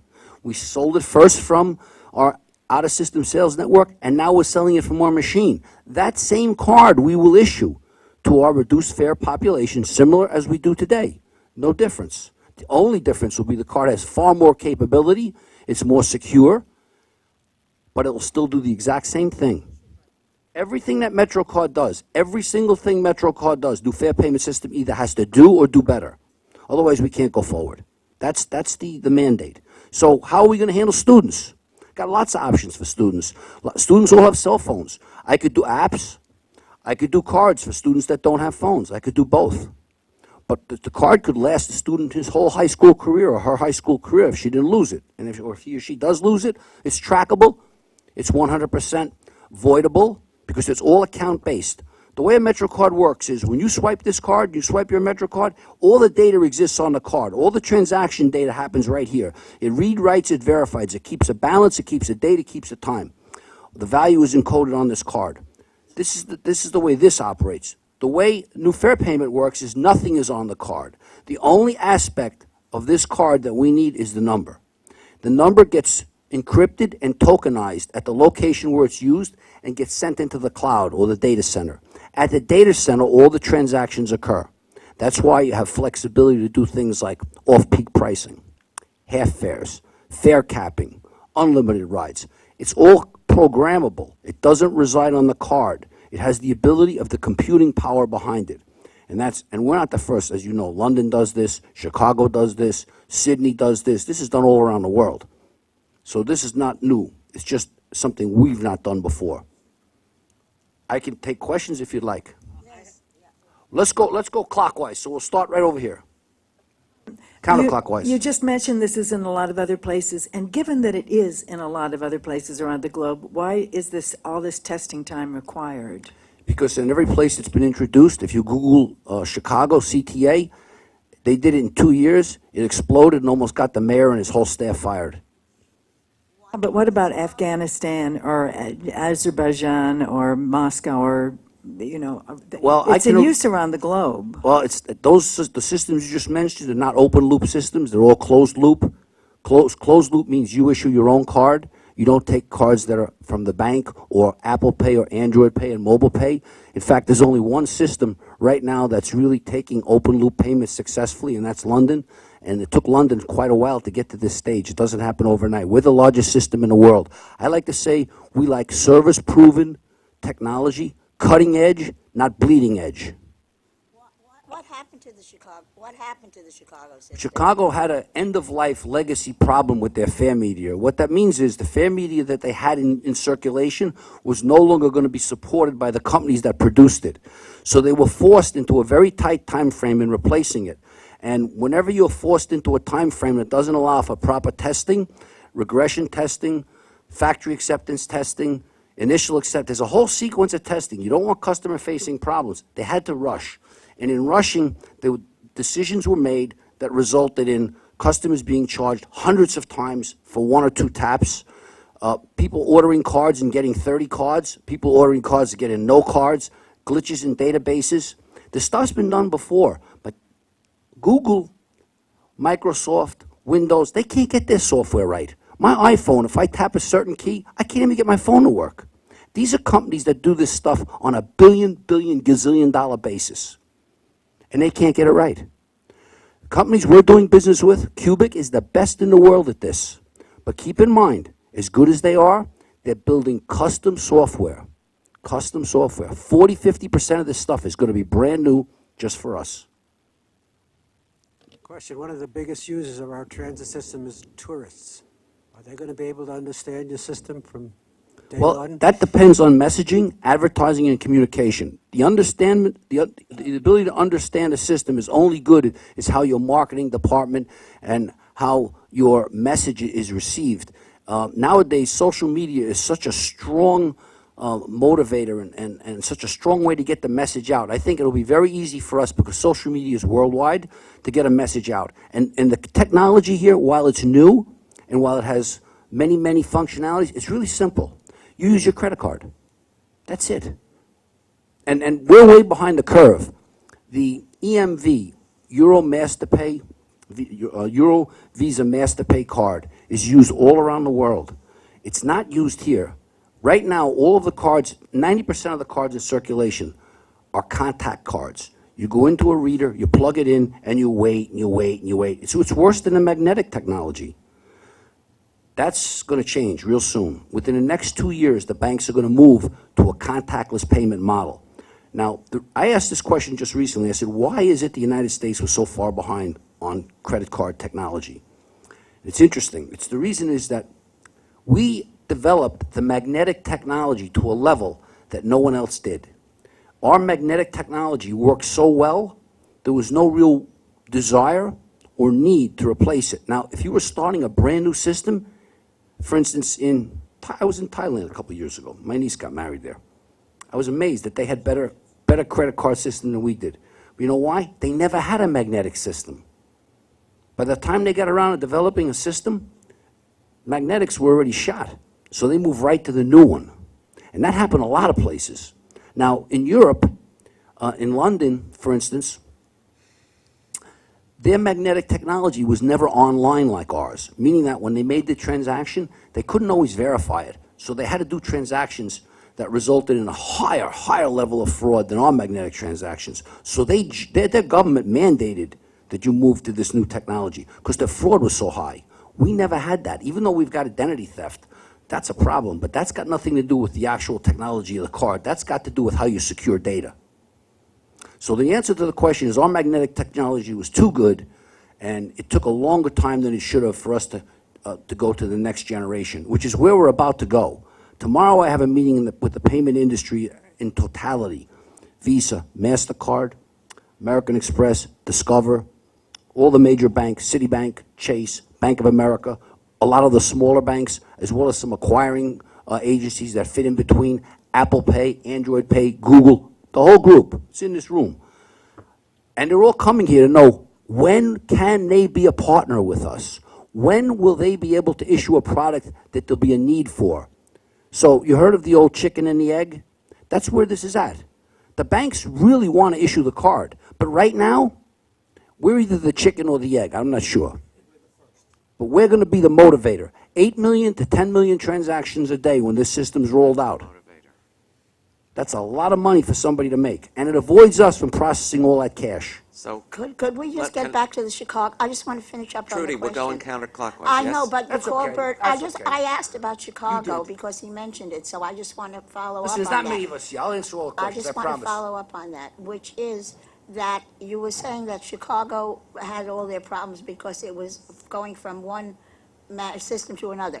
So was one of the reasons that Cubics got the contract was because they had the prior contract? Did that come into consideration in awarding it to them? Experience always comes into play, but experience with MetroCard, while it was critical, wasn't as important to us. I was on the committee that called the Technical and Negotiations. It's two committees. One was technical and one was negotiations that worked on this contract. I worked on it for a year before I took on this role. So what it really came down to was you had three companies. One of them has done two systems that do open and closed loop. Closed loop is the card I have already that I give you. Open loop is the card you get from the bank or an Apple, Samsung, Android type pay. It's called pay as you go. One company did two of those systems. The other two companies did zero. Now, Cubic came in and they admitted the problems they had in Chicago. They didn't hide them. And when I questioned them and I said, what were your lessons learned? And they said, well, Chicago was a very challenging assignment because we were mandated to do something in 2 years that typically we would have taken 4 or more years to do. But because of the end-of-life product cycle they were facing, we didn't have an option. We took the assignment and we didn't do as good a job as we should have. We needed more time. We should have somehow gotten more time. So that was their lesson learned. That lesson learned was that as much as you want to accomplish things, there's just so much you can really do. And if you take shortcuts, they're going to come back to bite you. The London deployment was far more successful, and London is part of Transport for TfL, Transport for London. They actually developed the business rules themselves. They did such a good job that Cubic partnered with them. And Cubic spent $18 million to buy a license to be able to use the TfL transaction processing rules that they developed. Now, it's complicated. I'm not going to try and explain it to you today. This is a whole meeting. But basically what it allows to happen is it allows transactions to flow freely and decreases and mitigates risk. And that's critical in the credit and debit business. So when Cubic partnered with TfL, and TfL was part of the London system, that is the model we're following. Because there's very few open payments done in Chicago. It's almost all closed payments. Although they take open payments, you pay more. You don't get transfers. So people are hesitant to use their credit card because they're not going to get as good a deal as if they use the closed-loop venture card. That's a mistake, I believe, that Chicago made. So when you say, why was Cubic selected? Was it because of what they did with MetroCard? It didn't hurt because they know our infrastructure. We're still using their turnstiles. It sure didn't hurt them. But it was more the technical expertise that they brought to the table for the type of system we're trying to put in now. That was the really where they actually showed that they had the best design. And it's a design-build contract. We don't necessarily specify what equipment you need. We specify the functionality. And the beauty of that is, if you specify the equipment and it takes 5 years to award the contract, you're buying 5-year-old equipment right off the bat. And we're known for that. The government in general is known for that, not just us. So with a functional specification, you can have them use the technology that's available at that time. That's why when you ask me, if someone says to me, well, how are you going to, what's the SPS solution? I can't say for sure. We haven't decided. There's several options because there's technology that's developing as we speak. Ultra-wideband is something I had a meeting on today. It's brand new. It's defense technology. It's used for drones. But it may replace Bluetooth. And that may be a solution for us. So I hope I let's, answered your question. No, you did. so Al, Being familiar with Cubics from way, way Trudy, we have to move on. Yes, thank you. Al, how committed is Cubic to this schedule? So when we developed this schedule, originally, the first phase was 24 months. And I thought, when I saw that, you know, I was the liaison to the project at that time. I was embedded, but I was not running it. And I thought at that time that was a pretty aggressive schedule. I thought 24 months was aggressive. Subsequent to that, the projects had some bumps and grinds. It didn't get awarded on time. So decisions were made that we needed the public can't wait any longer. We got to get this project going. MetroCard is literally past its useful life. Many of the parts in the MetroCard system are obsolete and they're difficult to support. So the first phase was constricted then to 18 months. I thought from where I was sitting at the time that was aggressive. So now that I'm in charge of the project and I'm responsible for it, I will look you in the eye and tell you we're going to do that. Are there any liquidated damages if they Oh, fail? there are tons of liquidated damages. There are LDs that you wouldn't want to ever get involved in. Okay. We had a really good Thank you. terms and conditions lawyer on this one. Great.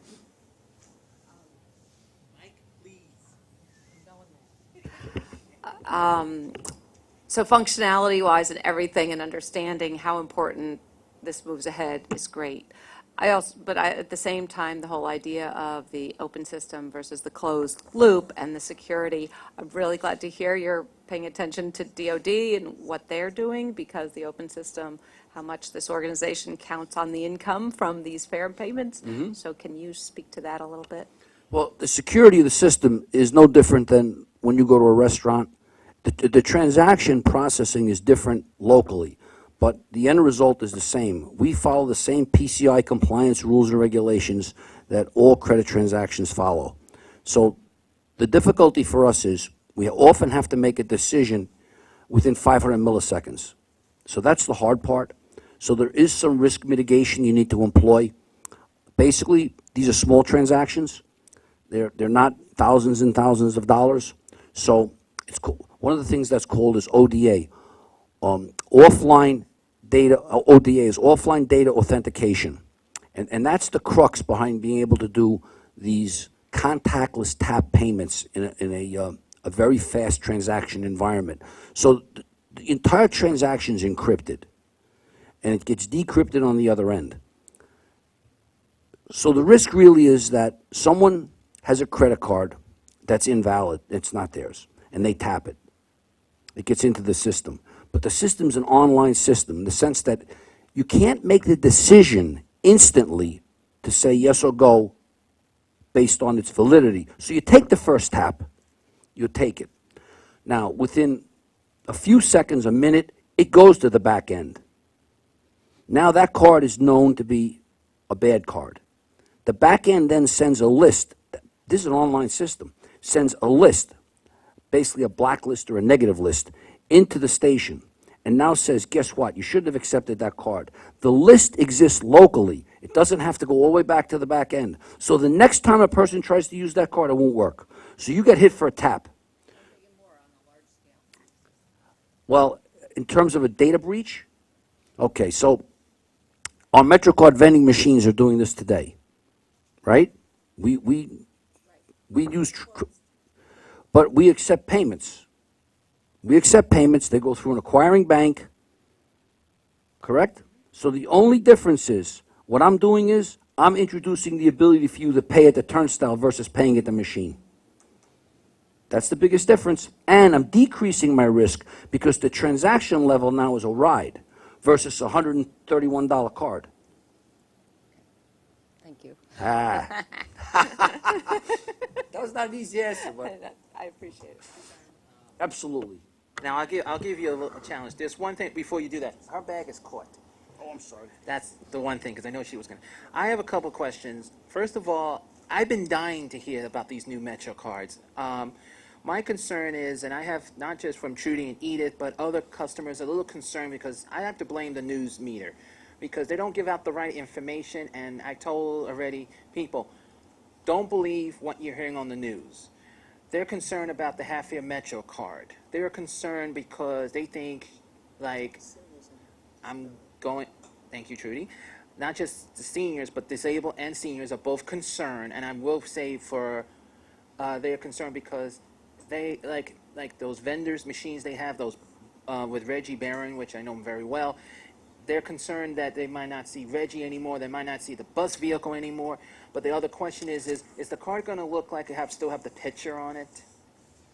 And the concern is, I'm sorry, the concern is also is it still going to be easier, more, I know it's going to be more easy going to stores and this, that might be even take some of the pressure off, but the concern is the reduced fare people are more worried that it's going to, because some of them, as you said before, and I agree with you about the reduced fare, sorry, that it's going to be easy for some people who have a cell phone, some people might have prepaid credit cards, but there are some people that has nothing like that, and they're concerned of that. So as I mentioned earlier, we have a closed-loop product, which we issue, which is basically the MetroCard of the future. We don't have a name for it yet, but I just call it the MetroCard of the future.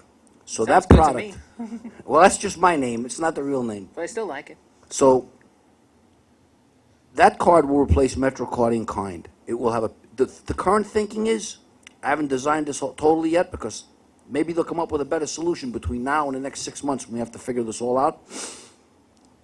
It should look similar in the sense that it's going to have a photo on it because I need it to be able to be identified to you. I don't want you giving the card to your son, or I don't want you giving the card to your relative as an operator. Yeah. And so when you tap the card and it says senior, and the turnstile lights up senior, or it lights up Disabled. reduced fare, correct, we'll be able to look and say, well, that's you.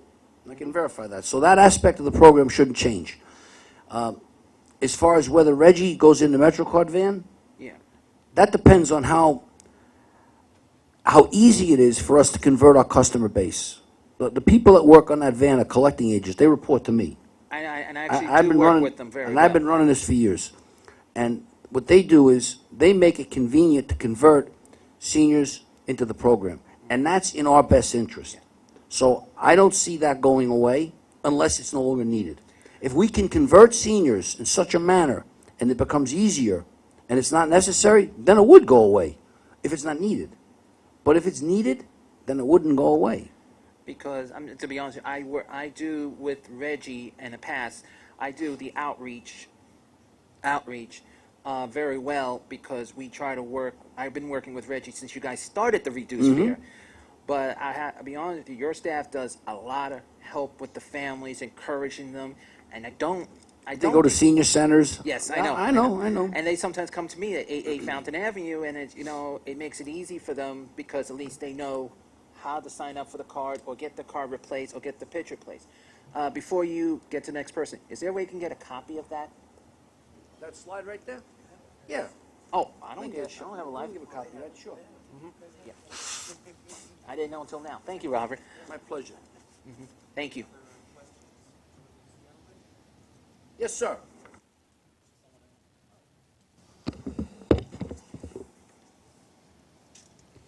Al, in addition to a credit card, can we use a debit card? Absolutely, credit and debit, either one. Okay. All right, well, thank you for that presentation. Just please keep me informed about this, because yes, you're right. The current MetroCard system is outdated. It has never worked. The gold MetroCard has never worked in the last 20 years. I've seen people get into cuss fights downstairs in this building, also at 370 J Street. I'm not sure if I had a cuss fight. Maybe I did. Especially I went after Douglas Sussman. That's another story. But I remember Doug. oh yeah. You know, I came close to wave my backhand across his face on numerous occasions for numerous reasons. But yes, the current MetroCard, if the current MetroCard malfunctions before the expiration date, you're stuck, and that's unfair, and that causes conflict. That causes someone to do what Harvey Keitel did, and Alice doesn't live here anymore. Because there are times when I want to do that. We're working towards eliminating those problems, and it's not going to happen overnight, but we recognize these things, and it's just a matter of one step at a time. We've got 5 steps. Let me get to 1, let me get to 2, and then you'll be happy, I hope. Please email the details to me. You can get my Absolutely. contact information from AA, and I don't mean Alcoholics Anonymous. Not a problem. Al, in the issue of using the smartphone apps, how precisely lined up will the phone have to be with the reader? So the way that the smartphone, there's two ways a smartphone can work. First, it can work with NFC, which is near field communication, Right. and in that case, it doesn't have to be lined up much at all. It just has to be in a proximity of a couple of, maybe an inch or so, just in that area. You don't want it to be too far away, because I don't want what's called reader clash. Right. So in this case, you just need to get it close to it. But that's for the NFC aspect. The eTix app, for argument's sake, is a visual QR code, and the QR code actually has to be read optically. It's not done NFC-wise. Yep. So in a case, if this was the QR code reader, and this was my card, I would need to hold it above it. I couldn't hold it here, I couldn't hold it, just above it. Right. And as long as you held it above it within, say, an inch to 2 inches, it'll read it within a half a second.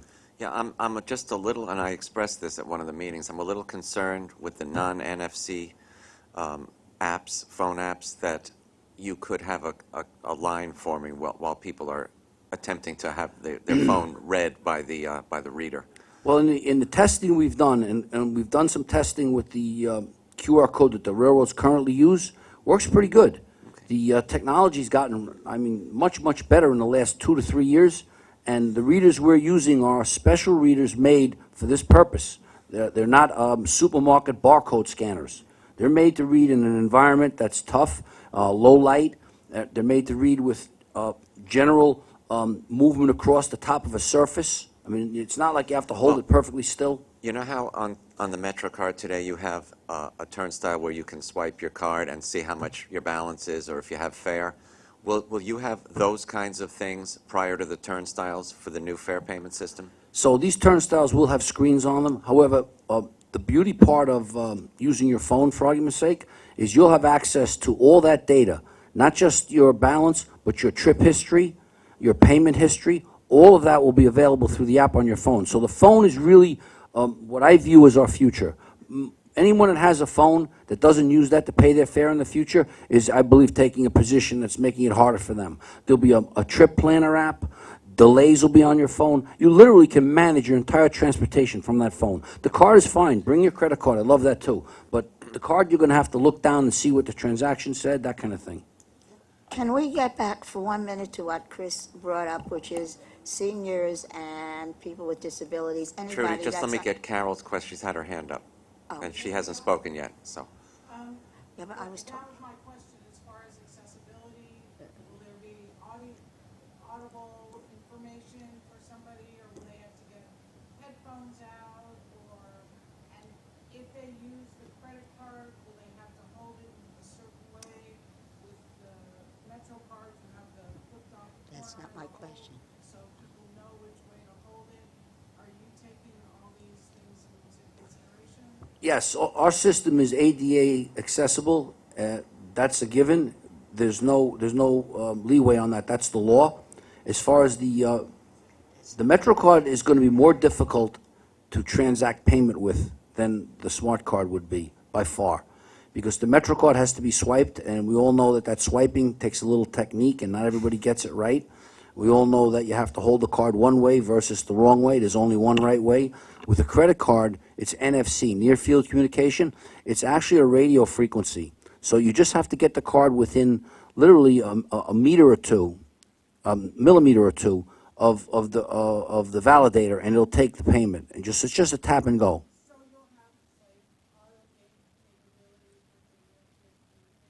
The same as we have today, exactly. Okay, now, back to Chris's, can I please just follow up? Can I ask one?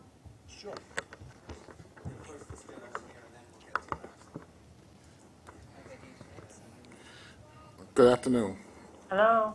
I have one question.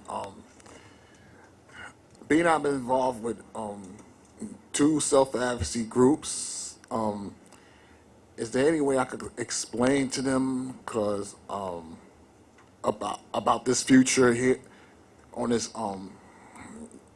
about this future, about this yes, about yes. Yes, as it stands right now, we're still in the design phase, so what I talk about is a high-level overview on functionality and on some of the hardware and the software that we're aware of. So as this project rolls out, well before we introduce it, there will be a great deal of literature available both in social media and in print. As we speak as of today, it's basically just an outline that I've given at board meetings and presentations like this. And the reason for that is we awarded the contract 2 weeks ago, just 2 weeks ago, and I know there's a lot of interest. I think the one thing you can tell people is MetroCard's going to be here for another 69 months. That's the plan. So you don't have to worry. MetroCard will be here for 69 more months. Yes, I hear you. Okay. But I see it's going to be, all that is going to be completed by, One Yeah, second, no, Marisol. all We'll this is going right to be with going you. on, but what, you're not going to see much of it, believe it or not, until, I mean, you look at the 2019, we're going to have 500 validators in the system. That's 500 subway turnstiles. That's what that means, 500 in the entire system. There's 4,654 of them. You're going to have 500 of them. It's 5%, you know, you're not going to see much. Between the bus and the subway, it's 10%. Marisol, ask your question. So it has a lot to do with what's been discussed, which is the outreach. And I know that the people that are mostly scared about the change is the seniors and those that use the reduced fare. So I'm wondering if there is something, a fact sheet that could be shared, because it's not going to be enough to say that the MetroCard is going to be here for another 69 months. These people are very concerned as to how they're going to be able to access the system. I realize that they can still get it very much the same way, but I know that I have seniors that are calling me saying, I don't have a smartphone, I don't have a credit card. In some cases, some of them don't deal with the banks. But if we can start putting them at ease moving forward, and they'll be more apt to embrace the changes as they come about. I think that's a good point, and I'm going to see how we can manage to socialize that, because it's a real simple thing to do. It's not a complicated answer. We're going to provide a card for those people similar as we do That's the today. answer. That's the answer. But you're right. Maybe we should socialize that more. I'll talk to the people in our press group and our media group, and I have no problem with that. That's a good suggestion. Thank you. That's exactly, but I was going to go even a little further, because the problem is that the way it was presented, even though it's only 2 weeks ago, a lot of people feel, and especially seniors, people with disabilities, other groups that have, just like with Marisol, that have been in contact with me. And unless there is some way immediately of letting them know, first of all, the basic facts that you've laid out to us without going into all of the technicalities about off-field and on-field and clouds, because especially with seniors, even though they're learning how to use, there are still a lot of seniors who don't use computers, who don't, forget about smartphones, they don't even use computers or anything. And unless there is some information put out, just like the information that was put out 2 weeks ago that this was going to happen, the way it was put out made it sound like this was immediate.